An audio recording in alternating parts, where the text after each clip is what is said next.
नमस्कार बंधुगण, जय जगन्नाथ। आसंतु आज आम जाना गोटे नूतन स्टोरी।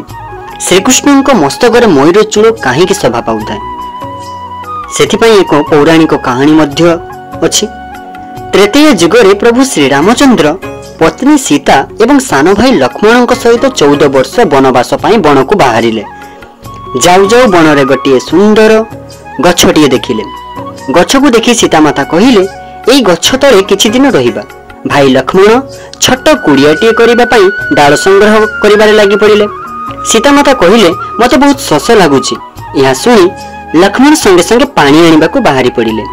सेही गछ डालरे गोटे मयूर बसी बसी देखुथिला। मयूर देखिला लक्ष्मण नदी थिबा दिग को जाउ नहंती। मयूर तो किछि कहि परिबो नहीं। से संगे संगे उड़ी आसी श्री रामंको आगरे ठिया होई थंटरे निज शरीर गोटे पुछ काढ़ी श्रीराम और सीतामाता आगरे पकाइला। प्रभु श्रीराम किछि बुझी पारिले नहीं।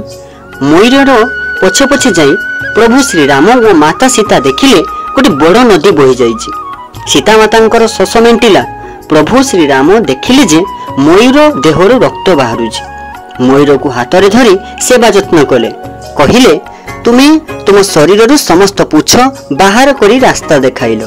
सीतामाता शोष मेंटाइबा पई केते कष्ट पाइल। सेथिपई मु तुमको आशीर्वाद करूछि।